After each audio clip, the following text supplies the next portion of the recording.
Welcome to the Life's Hard, Succeed Anyway podcast, where you will hear transformational stories, positive encouragement, and practical strategies to help you grow your mindset, reach your potential, live your dreams, and experience a purpose-driven, impact-filled life. Here's your host, Alan Blaine. All right, this is Alan Blaine, and I am fired up to interview our special guest today, my good friend Mike Kim. Mike is a brand strategist for business thought leaders, coaches, and authors who want to create impact with their ideas and get their message heard. Mike's refreshing approach has made him a sought-after speaker, online educator, and consultant for top thought leaders. Mike's clients include New York Times bestselling authors and other experts featured on PBS, TED, CNN, and Fox.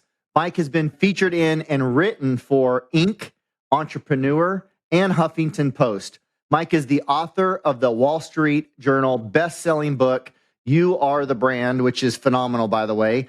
The subtitle of that book is The 8-Step Blueprint to Showcase Your Unique Expertise and Build a Highly Profitable, Personally Fulfilling Business.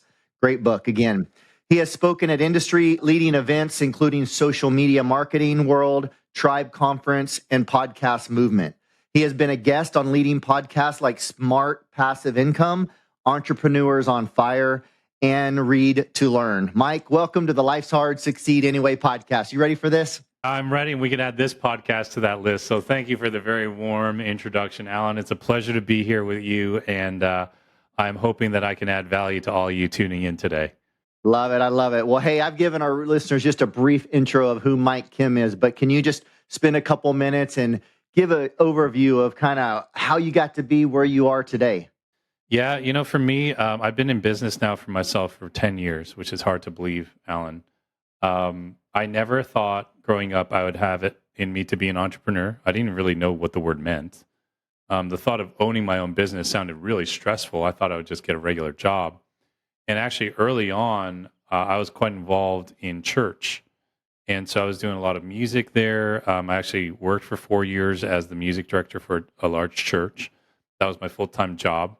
And a big part of what I loved about those experiences was communicating, was sharing messages, but it was also mentoring and coaching. And a lot of those skills have followed me into this world of work now, where I'm essentially doing the same thing. I'm trying to help people tell their stories, share a message, as you mentioned, create impact with their ideas, get their message heard. It's something that I feel I sort of stumbled into. I know looking in retrospect is probably what the path was for me. But when I was going through it, you talk about life's hard, succeed anyway, man, it was hard. It was hard those first couple of years for sure. Got my feet under me, and my biggest adversary and my biggest challenge was always the guy in the mirror. So it's been a slow burn, but I've gotten to where I am, and I'm very, very grateful for it. Yeah, well, you've had a ton of success. I'm so curious, and I'm sure it'd be fun for our listeners to hear. How do you go from musician, right, professional musician, working as a church music director? Am I saying it right? Mm-hmm. Yeah, music director, Yep. to being a marketing guru and strategist and best-selling author, and running masterminds and all the phenomenal things that you're doing today? Yeah, I feel in retrospect, marketing, I didn't know a lot about it. I really didn't. But a lot of the skills kind of carried over. I realized I was doing marketing when I was in the role. I was event planning every week. It just was church service, right? Outside of a wedding planner, there's no one else we're putting together events every weekend, right? So Right. we had albums that we had recorded. I mean, this was like we're doing things on that level. I had to promote those things. I had to promote conferences that I was hosting, and I had to put together events. And so I didn't realize a lot of that was marketing. When I transitioned out of that job, a lot of things were happening in my life at the time. I was married at the time, and we were there for 4 years in Connecticut. And I met a guy in 2009 who was sort of at the top of the mountain in the world of work that I was in at the time. So I flew out to his church in Colorado Springs. Huge. They basically hosting a rock concert every weekend. And I sat with this guy for like 45 minutes one-on-one. I just wanted to like learn from him, pick his brain, and I flew all the way there just to do that. And he invited me to stay for their conference for a few days, and I'm sitting there in this guy's office, Alan, and I'm like looking out the back of his office. It's literally the Rocky Mountains. I mean, this is the dream job. It's beautiful. Yeah. And I walk away, I go back to my hotel, and I ask myself this simple question: if everything goes right in 15 years, do I want this guy's life? And I said no. I was very shocked. What's interesting is I am now the age he was when I met him. So had I stayed that course, I'd still be doing that now at my age, right? I was like 30 at the time. And I just said no, but I didn't know what I was saying yes to. And it sort of opened this like Pandora's box of, okay, let's just see what the possibilities are, for me in life. But it really started with realizing that like maybe the ladder that I was climbing was leaning against the wrong building. And whether I was wise enough or just young and foolish enough at the time to be like, all right, I'm checking out. Like, I don't think this is what I really want to do. I'm not sure that this is really a life of impact. I learned integrity in that season of life in a different way than I knew it when I was younger.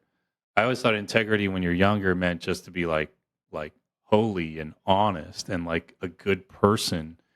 But if you really look at the word integrity, it comes from the root. I'm a word guy, right? Because messaging and writing, it comes from the word integer, which is a mathematical term, which is a number that cannot be divided. So Right. integrity literally means to be undivided, to be yourself. And it was the first initial steps into me discovering what I really want, what I felt like a life of meaning would mean to me. And it forced me to answer or even ask some questions that I had never done before. And I've got to ask, what were some of those questions, if you don't mind me asking? Yeah. Is this a life of impact? Yeah. Is as much as I was good at what I did, is prepping the music for the same 1,000 people every weekend a life of impact? Are you gonna look back on this when you're 80 years old and say like, yeah, that was a life well spent? Are there things that you fully believe about this structure that you're in? And I was like, I'm not sure. I Yeah. saw a lot of bad leadership in that world.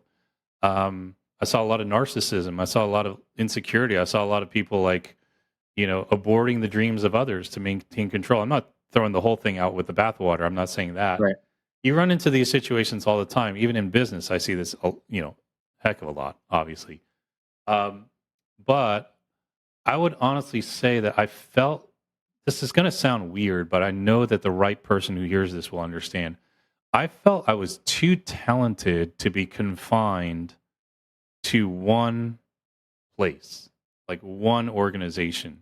There wasn't enough for me to do, in a given 40-hour work week. Like it was easy. And then I always felt like I could see things like big picture and say, I wish I could go into that situation, fix this one or two problems, because that would be good for them and they could keep running. I did not know what a consultant was at the time. I didn't even know that could be a job. Right. So those were some of the questions that I asked. I asked myself also, are the people around me challenging me?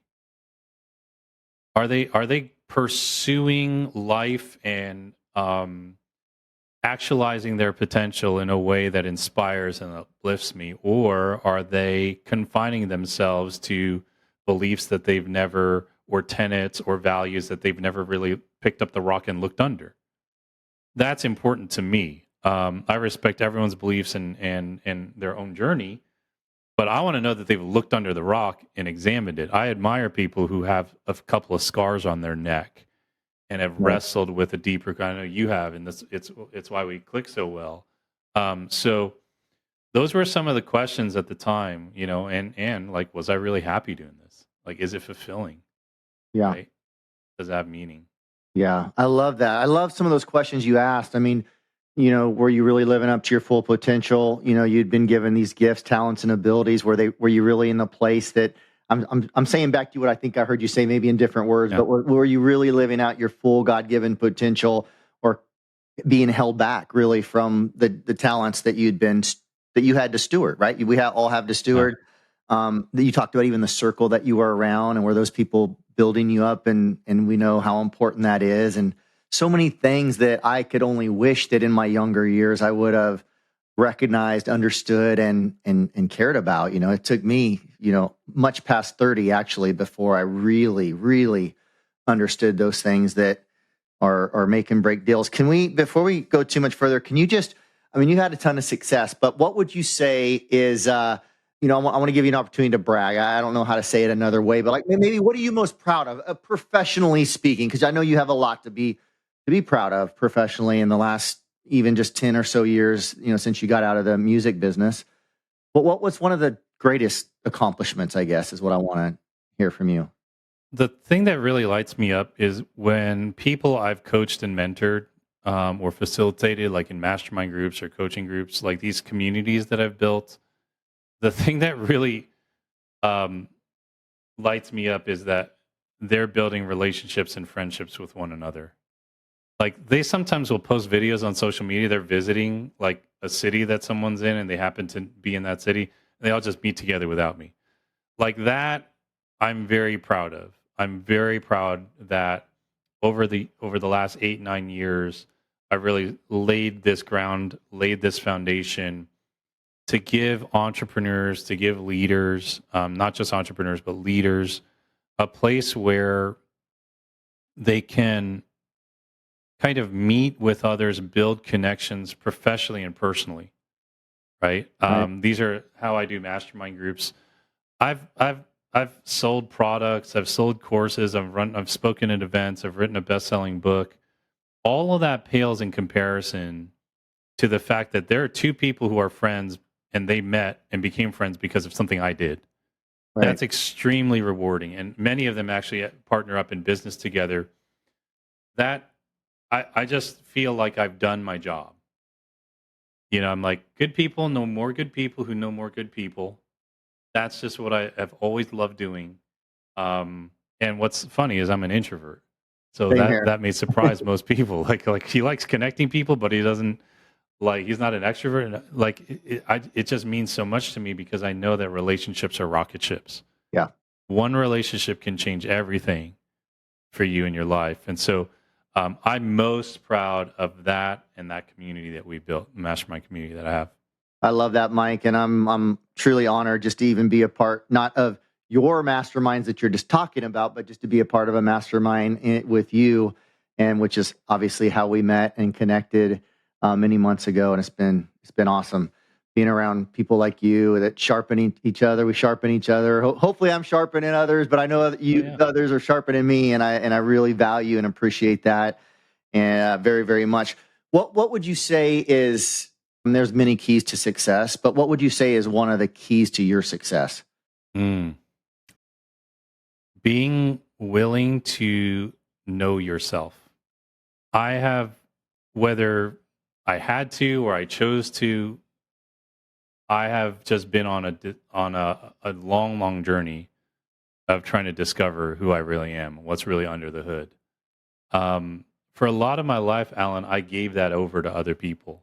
And then also growing up as a Korean American kid, culturally, like there's a lot of cultural ramifications on top of that, right?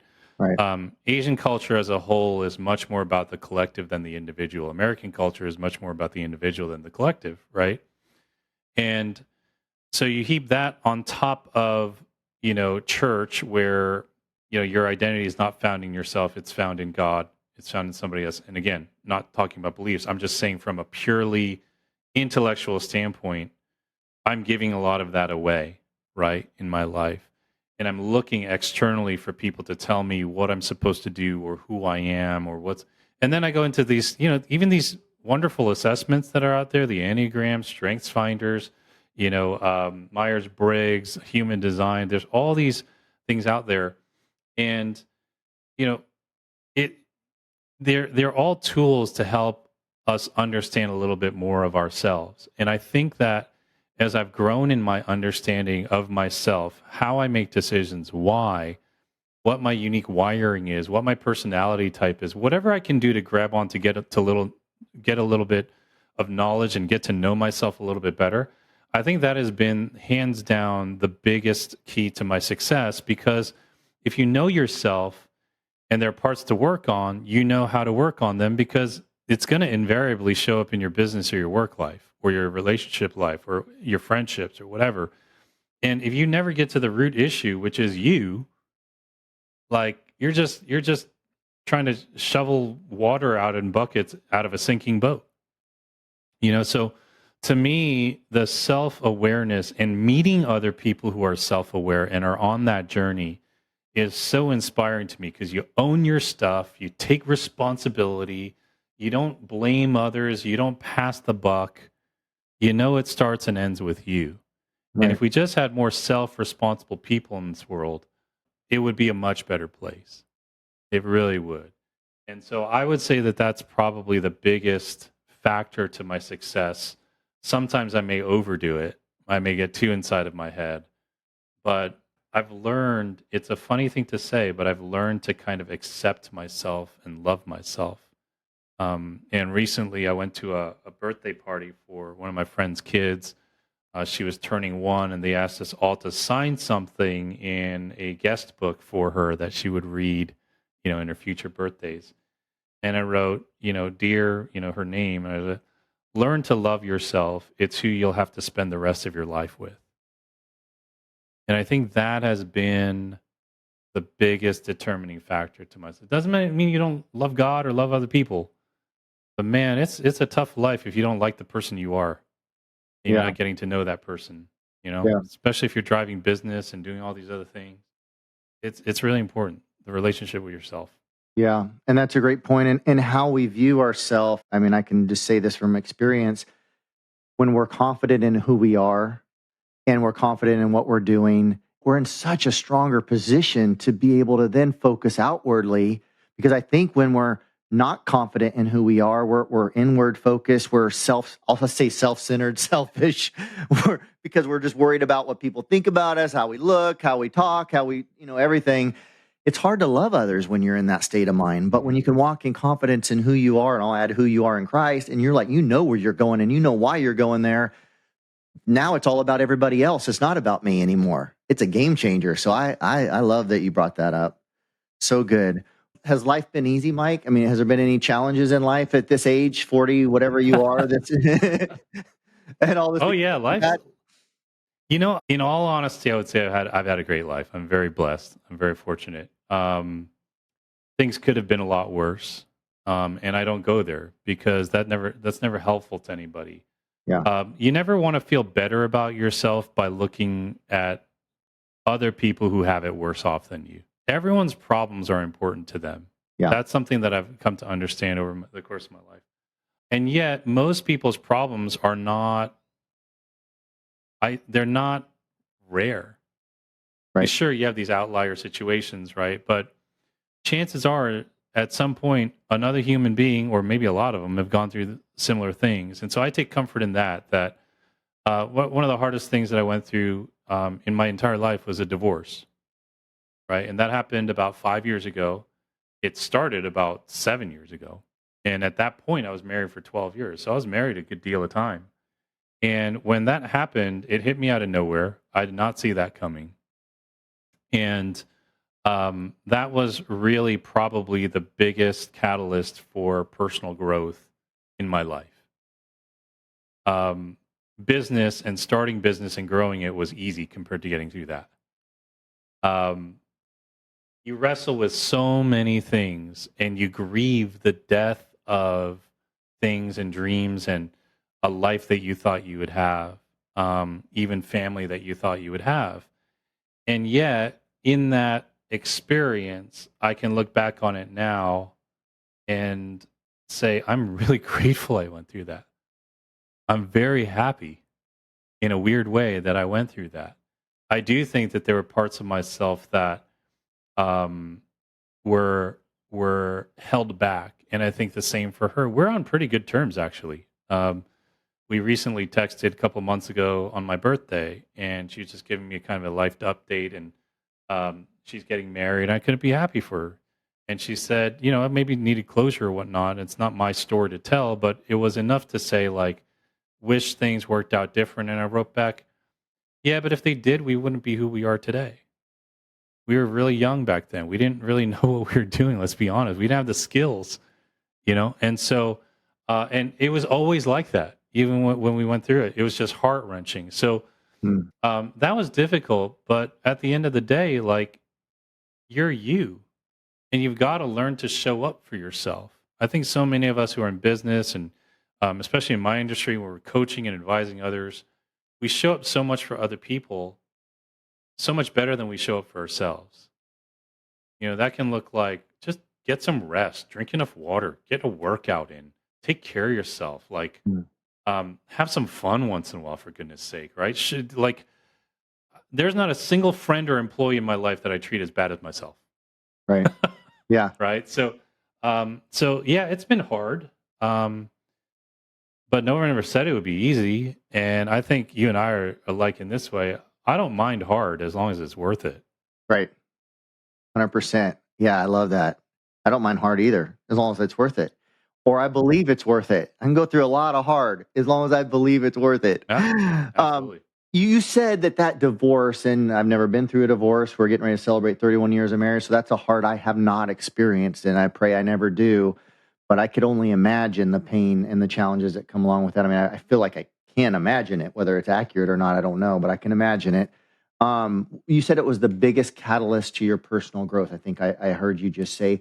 Mhm. So expound on that for me, if you could. Like, how? Because I wanted to ask you how you view past challenges, and I know when we talking earlier, you were talking about the divorce being a big challenge, and also even writing the book, which I'd love to hear, since I'm in the bottom of the ninth inning, launching my book here September 21st, 2023. So I'm excited about that. But so I mean, I'm curious your perspective on that. That's a little side note. But why? How do you view your past challenges? You can talk specifically to the divorce, but why you would say it was the biggest catalyst to personal growth? It forces you. You get married together, but you get divorced alone. Hmm. And some people can't handle that, so they fill all that space with other things or even new people. Right. And I didn't bat 1,000 either, but I think the hardest thing about that was to you don't realize how much space in your life a relationship like that occupies until it's gone.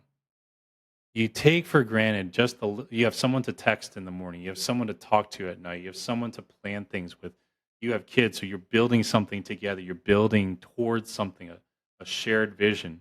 Yeah. And I remember going into counseling, and we went in together, and then we had individual sessions as well. And one session, I actually remember my therapist said, "You're not allowed to talk about her today. We're only going to talk about you." And I was like, "I don't understand what you're talking about, because I'm here to fix this marriage, and a lot of that's predicated on her. So we need to talk about this." He's like, "Nope, you're not allowed to bring her up today. We're just going to talk about you. What do you want?" I was like, "I want this. I want her to change her mind." No, we can't go there. And so, man, dude, it was a really hard experience to go through, because I realized how little I knew myself. I realized how little I prioritized myself. And it was a lesson that when you have two people who don't know who they are and don't know, um, they don't know who they are, where they stand, and then you're trying to build something together, it's really, really difficult. I mean, it's Yeah. unless you're going to be intentionally just codependent forever, it's Right. probably not going to work, right? So during that time, it felt selfish, it felt self-centered, it felt arrogant, it felt prideful to talk about myself so much, or think through. And this is my therapist leading me through this, so I know he's got no ulterior motive than us growing. And then I realized, wow, you can literally only control what you can control. Right. You cannot create an outcome. You cannot manufacture it, at least in this thing.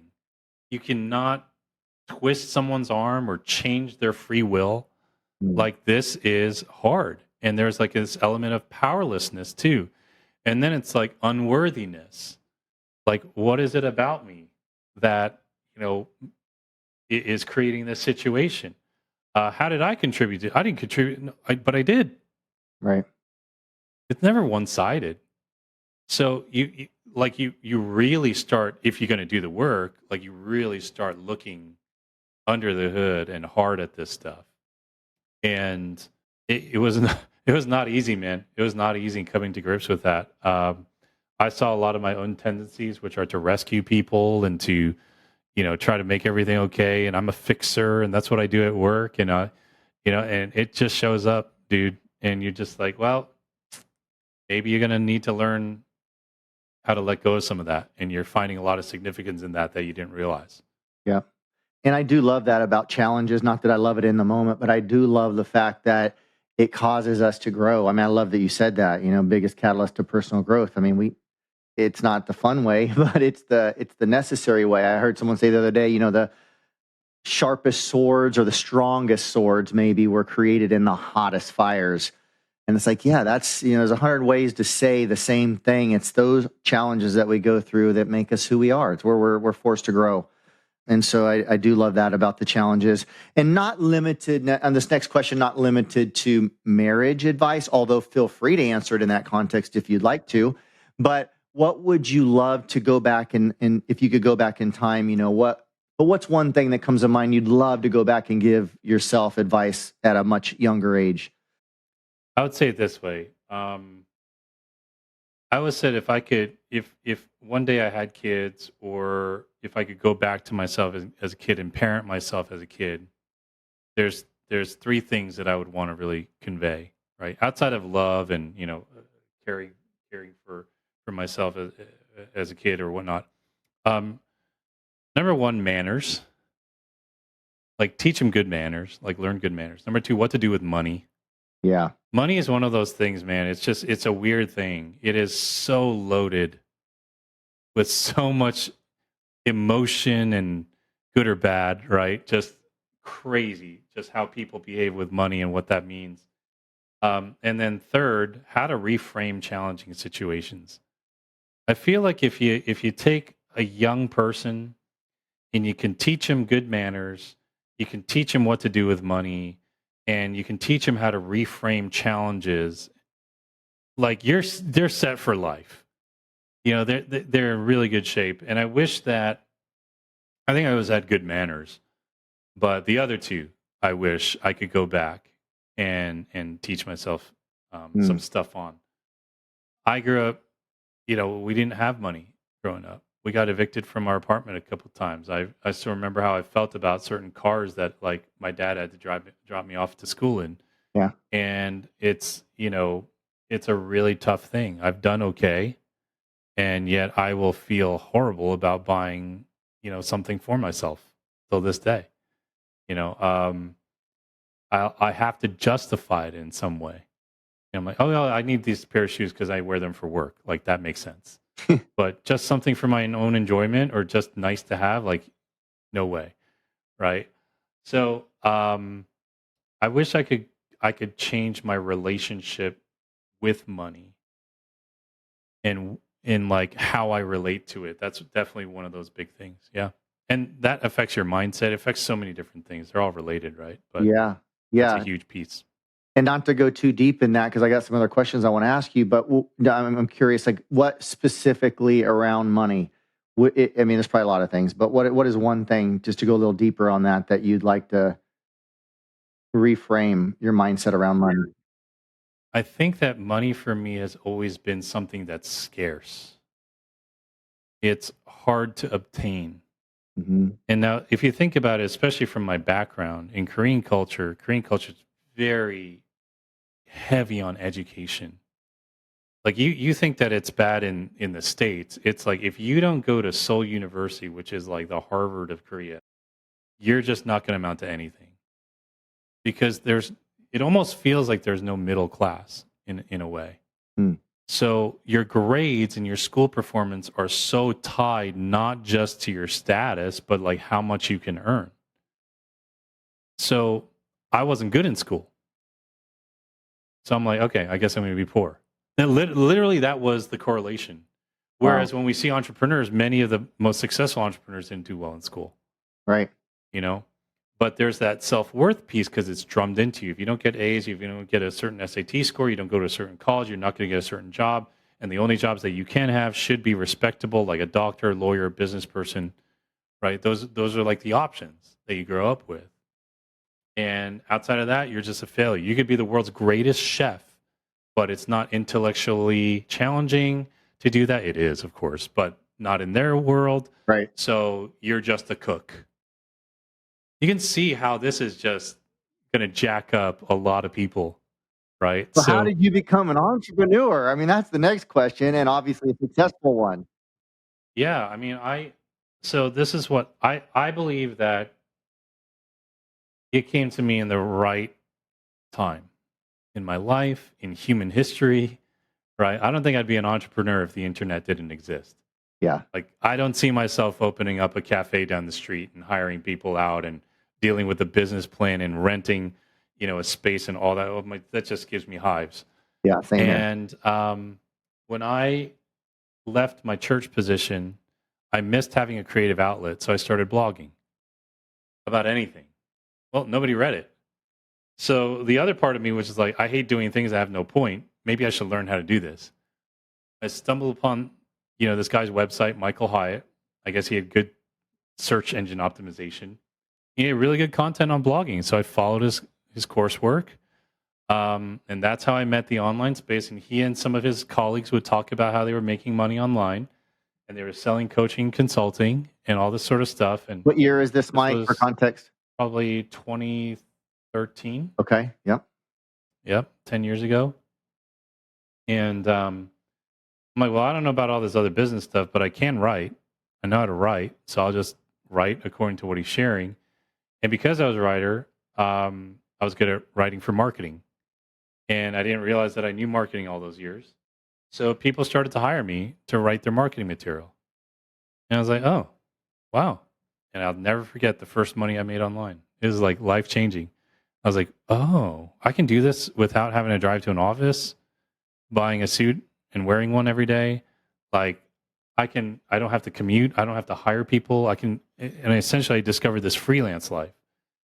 And the better I got at sharing what I knew, my audience grew, more opportunities for consulting came along, for coaching groups.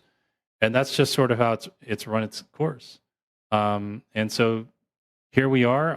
I never thought that I think if I was born 5 years earlier or 5 years later, I would have missed the window for Yeah. me Yeah. where I was in life. So I look back on that. I'm like, thank God.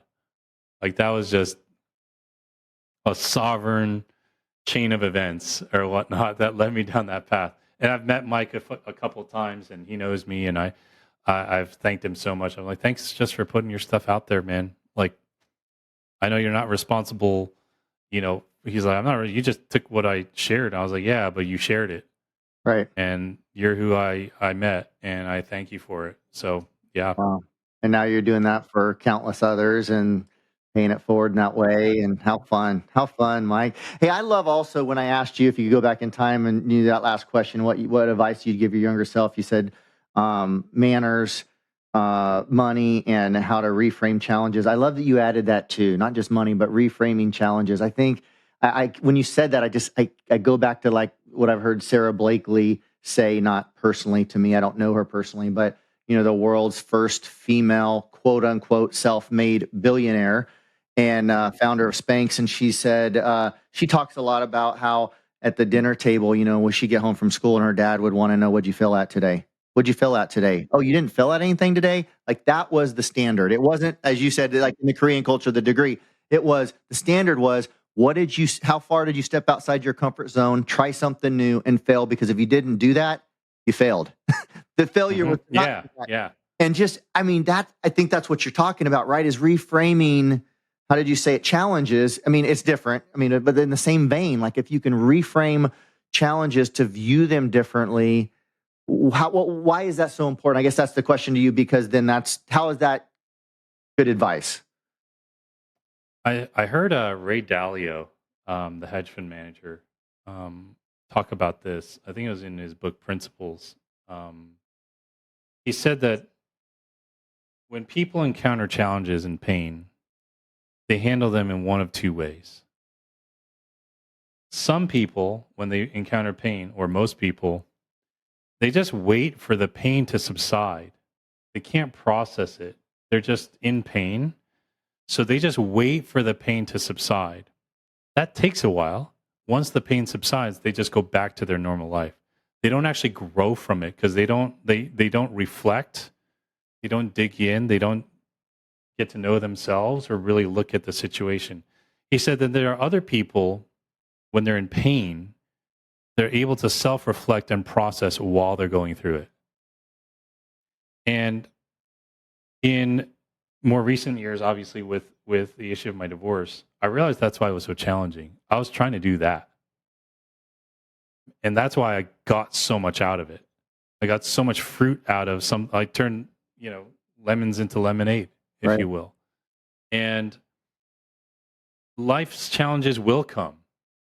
And if you're not able to get the most out of it, see the value in it, see how this is just a piece of the journey that you're on, you're going to miss half the experiences that life is trying to teach you through.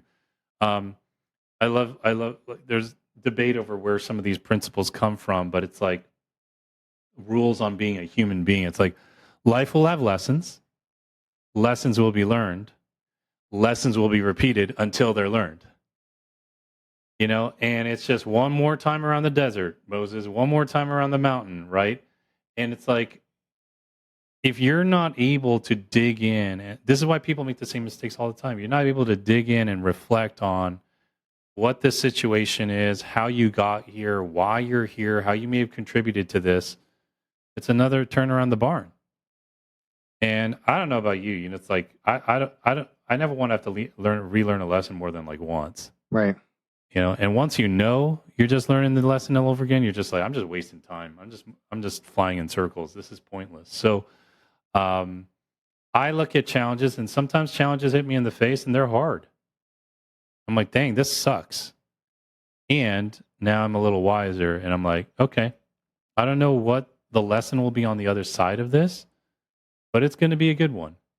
And that I can control. I can't control whether it continues to happen to me or not. But I can't control what I can glean from it.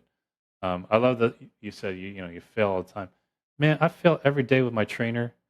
This guy comes up with moves that are out of they must be from the devil himself. I don't understand how these trainers come up with these moves, dude.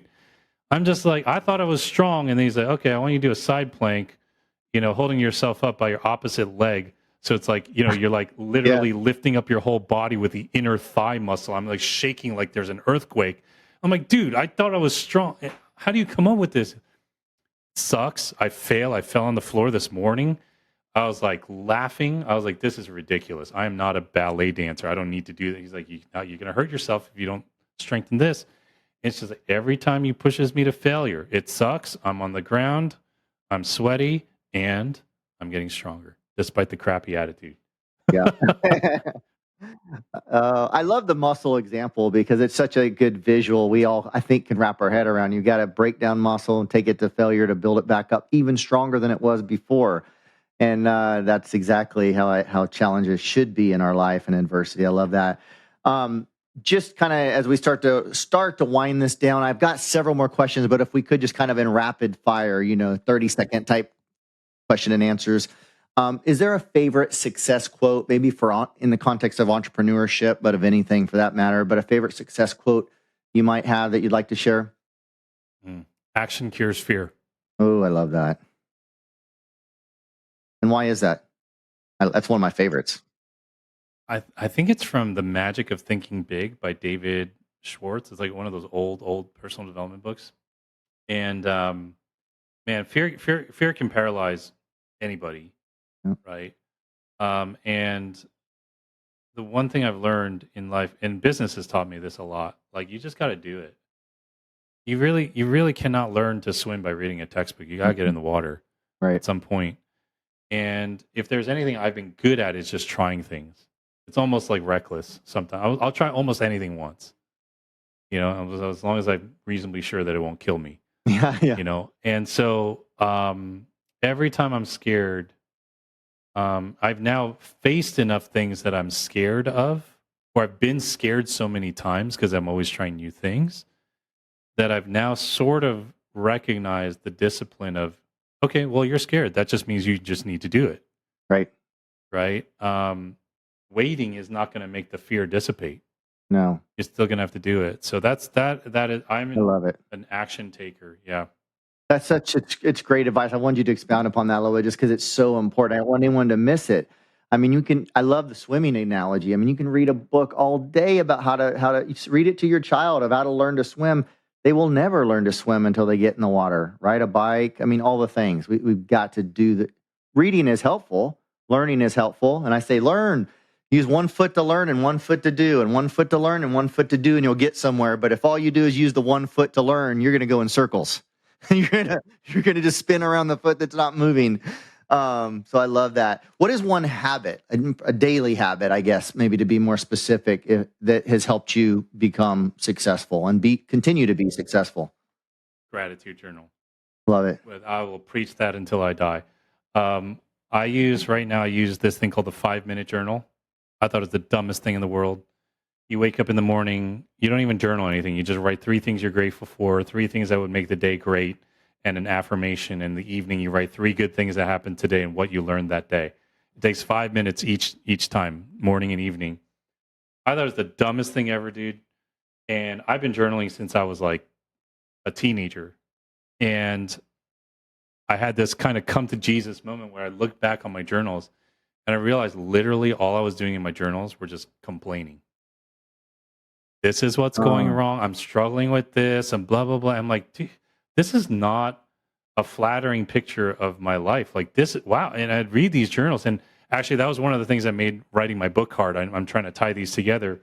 When I was writing my book, I decided to go find my journals from those years when I was leaving that church job. And then I found older ones, like from when I was like in college, and I read through. I'm like, this guy's miserable. This dude is a loser. I mean, he hates life. Like my gosh, I feel bad for him. And so I realized like my methodology of brain dumping, getting things out of me was like faulty. So then I did a little search, like how do I journal better or whatever on the 5-minute journal, 5-minute journal. Everyone's talking about it. So I just, fine, I'll order it. I'll do it. I will take action. I've written in that thing almost every day for the past 2 years. And I can tell you I'm a different man. It has made the big things little and the little things big. The day that my book hit the Wall Street Journal bestseller, it was only one of 3 good things that happened that day. And the next day, it was over. Yesterday ended last night. Right? Yep. And Yep. so what I noticed over time was like the things that I wrote that made the day great, like one of the highest, most frequent things I wrote was I got my workout in. That motivates me every day now to work. That's how it became a habit. Or it's, I ate clean today, or I went to bed on time. I was like, Yeah. I was fully present with my nephews. Yeah. And it made the big things that you think are going to make you really happy in life, like a best-selling book or a 6-figure long, whatever it is. It's just one of 3 things that day. And the other things that happen every day is I got up, I worked out, I took the dog for a walk, I was with my parents, I was very present with totally changed my life. Trained me to look for the good things. I love it. I love it, Mike. Such great advice. Can't help but think of Philippians 4:8 and the command. I'll call it a command. The advice, whatever you want to call it, to think on things that are pure, lovely, right, true, noble, of good report. I'm like, that's gratitude journal. That's what it is. I mean, that's a piece of it, and I love it. I wish I'd started that many, many years earlier. What is one of the best pieces of advice you've ever received? Don't go to war where there are no spoils. Oh man, my old pastor taught me that. We worked together for a couple of years when I was in Connecticut. We're still in touch. His name's Eric Peoples. Was track star in college, a big, athletic guy. And he would always tell me, "Don't go to war where there are no spoils. You're worked up about something, or you want to fight back on something. It's like, hey, conserve your energy. There's so much that you could get worked up about. It's just sideways energy. Be strategic. Protect your time. Protect your energy. In more recent years, it's not the the cleanest of examples, but um, there's a very popular book called The Subtle Art of Not Giving an F. Right? I won't use the word, but that's the actual title of the book. It was actually a blog post years prior. The blog post went so popular. It was so popular by a guy named Mark Manson. He signed a book deal, and the book became a multiple times bestseller.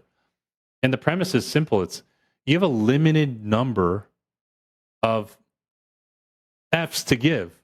So only give them to what's significant and important.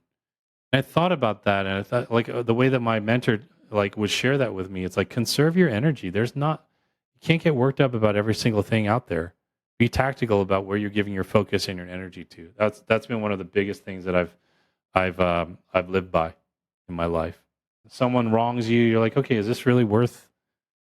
You're gonna cut off your nose to spite your face. It's Right. just okay. Live free. Live free. Yeah. Water off your back. We only have so much time. We only have so much energy. I think what you're saying, we only have so many battles we can fight. So if you want to call them battles, so choose it wisely. Is it worth it? Man, that's really good advice. Really good, Mike. What's one book you'd recommend? I mean, I know you are the brand because that is a great book. And I said it at the beginning, and I wouldn't say it if I didn't mean it because I want to mean what I say and say what I mean. But I did just read it. I told you that, earlier this summer, and I thought it was a phenomenal book for branding and marketing and anyone that wants help with that. But what is a book you'd recommend to the Life's Hard, Succeed Anyway audience? Man, you know what I'd say? I'm going to pull out a book that was very instrumental to me during my counseling years, after the divorce. It may not apply to everybody, but it's a book called Codependent No More by Melody Beattie. My therapist recommended it to me.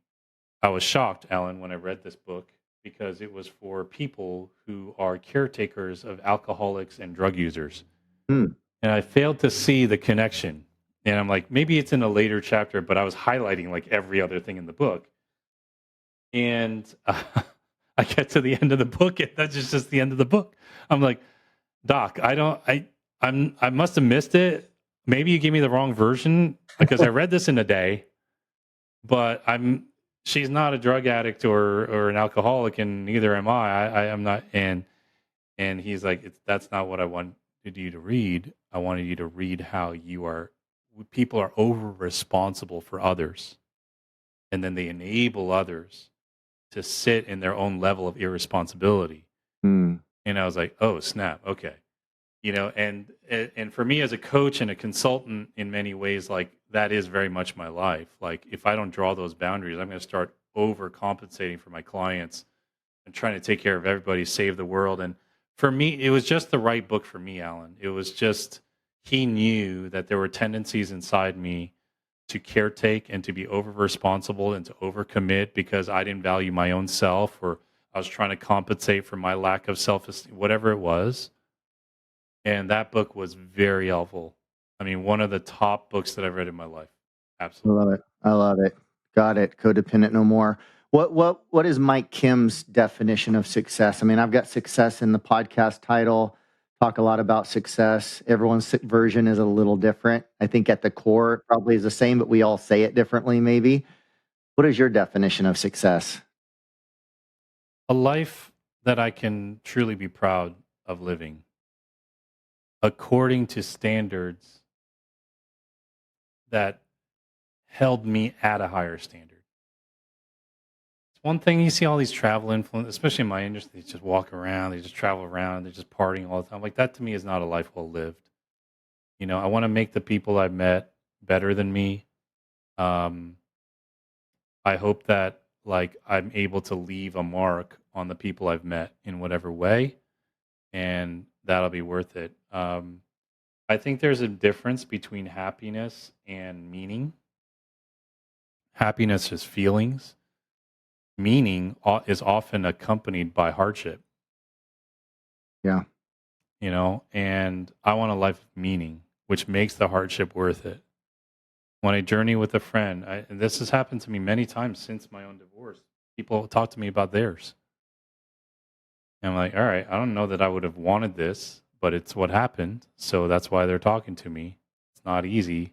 My heart breaks for them, but there's a lot of meaning there. So To me, success is a life of meaning, one that I can be proud of because I live them to standards that were higher than myself. Boy, that's so good. And yeah, it's serving, it's impacting others. I think that's what I'm hearing you say, and making a difference in other people's life. And it makes the hard worth it. I love that. I love that. So good. What excites you about the future as you think about the future? Maybe it's something you're working on. Maybe it's just something that is evergreen and always excites you about the future. But right now, today, what's exciting you about the future? Everything is open. Everything is open. I love that. I'm one of those guys, like I can go on the beach and just stare out at the open ocean for like hours.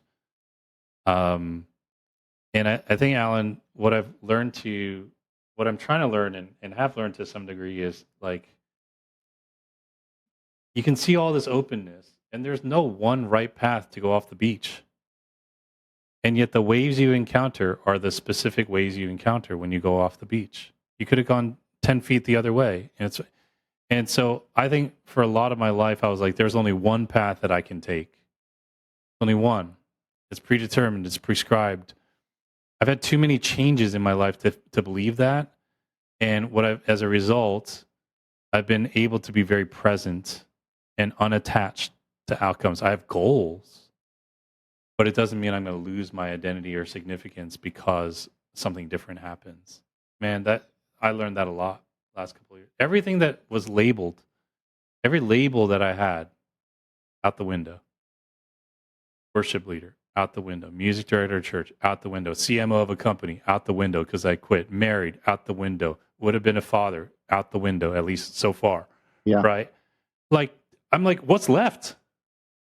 You, in this moment, and where God has you. And that level of freedom to not worry about the future and not be anxious about the past is what the most excites me. And I fight every day to stay in that zone.